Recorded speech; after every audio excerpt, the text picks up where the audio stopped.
our views are going down. And so what we need to do is get some fresh information, a fresh perspective, and invest in doing a fresh study. There's a new set of problems, so you need a new content strategy to evolve with the world, with your subscribers, with what's happening on YouTube. So here's a few ideas of how you could switch things up and try something new. If your YouTube views have been going down, you're not alone. We've been getting a lot of feedback lately from creators and entrepreneurs in all different industries that their views are down, their channel's kind of in a plateau, and that they are feeling stuck. So in this episode of the Think Media podcast, I want to share with you 3 powerful strategies for how to revive your channel, get views going again, and switch things up if you feel like you're in a rut. Number 1, evaluate your YouTube channel with fresh eyes. I was reading a book recently called Decisive, and one of the strategies for making better decisions is attain distance before deciding. What can happen with YouTube is we get so close to the problem, we get so emotionally wrapped up in our channel that it can be hard to have a sober perspective and clear thinking when it comes to really looking at the health of our channel. So the first thing I would suggest when seeing a slump in views on your channel is attaining distance, getting a 30,000 foot perspective and asking some questions. Could the decrease in views be related to seasonality? Perhaps it's summer and views go down for a lot of channels during summer.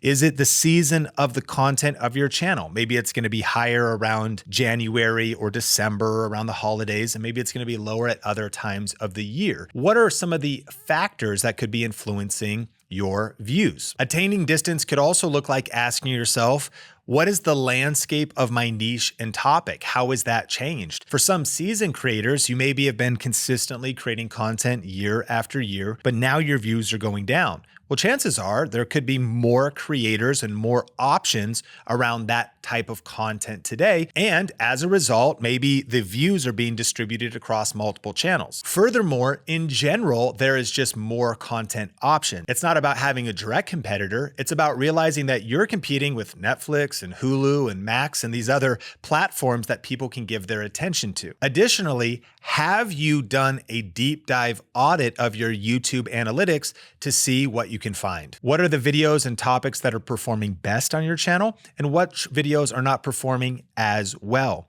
Are you in a rut or a slump of content in general? Have you been repeating yourself a lot, maybe creating content formats that are not resonating with your audience? You want to attain distance first. We want to gather some information, and if possible, we want to tamp down our emotions a little bit to try to just have an accurate look at the state of the channel, the state of the market, get that 30,000 foot perspective so that you're not wrapped up in being too close to the problem. Number 2, do a fresh study of YouTube culture in your industry. When is the last time that you've went down a research rabbit hole when it comes to your topic and industry overall? For me, my industry is the creator economy. My industry is video marketing. My industry is YouTube. For many creators, they haven't actually clearly defined their industry yet to figure out what publications, events, meetups, workshops, newsletters exist in your industry. Once you've defined those, when was the last time you actually put some time aside, attained distance before deciding, and invested some time in doing a fresh study, reading about things, maybe having some conversations with other creators, other peers, perhaps joining a mastermind? Again, we get in a rut, our views are going down, and so what we need to do is get some fresh information, a fresh perspective, and invest in doing a fresh study. What's happening in the wider culture? What are some of the competing topics? Perhaps if at one point in fitness, CrossFit was blowing up, but now it's shrinking down in popularity, could that be because another workout or type of fitness or trend is blowing up? The conclusion you make may be to still double down on your channel and your video topic, but at least now you're getting insights because you're doing a broader study of the wider culture, but even beyond your niche, what's happening in culture, YouTube overall, what are some of the trends on YouTube? There was the era where vlogs were really blowing up. Now they're not blowing up as much. And I'm not trying to come to any conclusions for you. I'm just encouraging you to study to consider what content formats are maybe tired. Could you ultimately switch things up? Which brings us to number 3, and that is try something new. I love this quote from the military general Sun Tzu, and it says this: "Do not repeat the tactics which have gained you one victory, but let your methods be regulated by an infinite variety of circumstances." Whew, this is a rich quote because a lot of content creators keep repeating the one tactic that worked one time and got them one victory, not realizing that there is a lot of different variables, a lot of different circumstances. Again, there might be something happening in politics. Maybe we're in an election cycle. Maybe a lot of people's attention has been diverted from a particular type of content. The move could be to just stay committed to excellence, stay patient, don't give up, stay in business, keep your YouTube channel alive, because things are seasonal and it'll come back once that trend or cultural season ultimately ends. But we can never rely on the one tactic or the one content format that worked yesterday. We need to let our methods be regulated by an infinite variety of circumstances. So here's a few ideas of how you could switch things up and try something new. This video is brought to you by StreamYard. StreamYard is our go-to platform for streaming to YouTube and Facebook with an incredibly easy to use interface for built-in branding, transitions, text lower thirds, and seamlessly bringing on guests. It really is one of the best options when it comes to live streaming. And what's so cool is they've implemented a brand new feature called local recording. Take control of your audio and video with local recordings by separating out your audio and video from your guests. This feature gives you the control over your content for later use, making it perfect for podcasts and video creators. Just go to streamwiththink.com to get started now. One example is changing up your content format. Content formats include talking head videos, vlogging as a style of video. And I don't mean like all of a sudden you start doing a daily vlog. I mean that instead of just sitting at your desk creating content, you take your camera and you maybe teach through the subject matter while you're in multiple different locations. You're moving around. There's maybe a little more story to it, a change of scenery. Another content format could be teaching in front of a whiteboard. Another content format could be doing almost like a webinar or a web class and teaching off of a PowerPoint. Another content format could be faceless, where you're not on camera, but you just have a voiceover and there's B-roll throughout the video. Another content format could be leaning into fair use content, where you are narrating and sharing through a story, but then there's other sound bites and video clips from movies or TV shows or other YouTube videos. The point is not to go through an exhaustive list of content formats. It's the fact that we can oftentimes get into a rut where we're maybe always sitting in the same place, talking head video, doing the same thing. And if you're doing the same thing and your views are going down, we should try something new. Another example of this could be pivoting your topic. Now, what I'm not suggesting is that you change your entire channel topic or switch your entire channel niche. That may be necessary at some point. But when I say pivot your channel topic, I think a better word for that would be an evolution. How could your content evolve? What is the 2.0 version, the 3.0 version of your current channel? One story that comes to mind is my friend Judy Travis. Benji Travis is the co-author of our book, YouTube Secrets. The second edition is out now. And if you haven't read YouTube Secrets, that actually would be a very good book to help you if your views are going down. And we'll link that up. It's on Amazon and Audible in the description down below. But Benji and I co-wrote that book. Benji's wife, Judy Travis, had a channel originally called It's Judy's Time, and it was a makeup and beauty channel.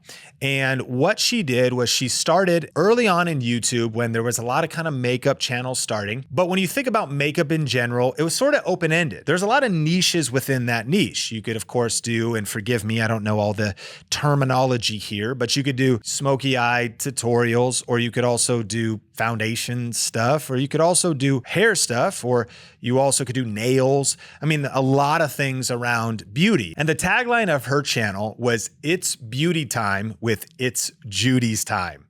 And ultimately, that was kind of a clear niche, but it gave her some creative playground internally to figure out maybe different types of videos that she could do. It didn't have to be all makeup. And one of the things that evolved on her channel was she found a particular content format that really worked for her.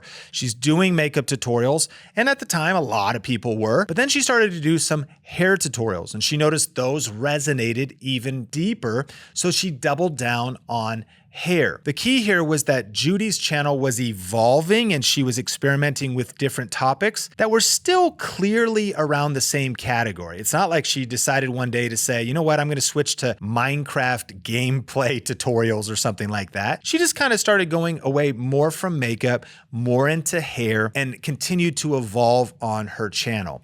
What would the next level of evolution for your channel look like? Perhaps you've been talking about software or tech in some way, and now AI is coming. And so AI and all the AI software and the different things that are happening there, that would be the evolution. That didn't even exist a couple months ago, ultimately. It's growing in popularity. And so the pivoting of your topic would be asking the question, what did my subscribers originally subscribe for? What are they thinking about right now? What are their new problems? What are the new issues that are keeping them up at night? The viewers and subscribers on my channel, what's stressing them out? What are they thinking about now? For every problem they've solved, think about how audiences age and grow and audiences evolve. Are you evolving with them? Are the problems you used to be solving on your channel less relevant today? And there's a new set of problems, so you need a new content strategy to evolve with the world, with your subscribers, with what's happening on YouTube. And so perhaps this is an opportunity to launch a new channel or just completely change your channel topic or niche, and that's a conversation for another day. But my suggestion is that all of us should probably be evolving and pivoting our topic, honoring our current subscribers, but taking it to the 2.0 or 3.0 version. And actually, I do have some answers for you right now in case you're wondering, Sean, do I need to actually completely change my niche, completely change my topic? And the third opportunity would be, yes, to change your channel topic. So you could experiment with different formats. You could just pivot and evolve your channel, but perhaps maybe this YouTube channel, this topic has ran its course and it's time to start something entirely new, not just within your channel, but on, let's say, a new channel. And I actually have a whole episode on that. It's on how to know when to quit YouTube. This is a must-watch episode, and we'll link it up in the description down below. Hint, it's not that you would necessarily quit YouTube overall, but it could mean that you quit the current topic or channel that you're working on. That episode of the Think Media podcast shares multiple insights for how to decide if you should stick with your current topic, double down, perhaps pivot. And it's all based on a book from Seth Godin called The Dip. It's a lot of people's favorite episode in our library. And so, of course, you can check it out on audio in the show notes or the link to the YouTube video in the show notes as well. Now, if you also want some more help and your views are going down and you haven't watched our free on-demand class at thinkmasterclass.com, that is absolutely your next best step. The truth is, on the other side of you just sucking it up, getting a better strategy, and taking massive action, you can have some breakout videos and get some views. Before you get too abstract and too emo worrying about if you should quit or not, you probably should go watch this class and just put out a few bangers over the next month following the step-by-step tips that you're gonna learn. We actually talk about the one strategy we use at Think Media that's generating over 350,000 views every single day, whether we upload new videos or not. And this class is free, it's an hour long, and it's on demand at thinkmasterclass.com. So if you wanna check out any of the past episodes on Think Media, including that episode on how to know when to quit YouTube, that's in the show notes. If you haven't watched that free on-demand class, that's in the show notes as well, or you can type in the URL thinkmasterclass.com. If you got value out of this episode, it would mean the world to me if you like, rate, and review this episode of the Think Media podcast wherever you watch or listen to it. And I can't wait to connect with you on the next episode.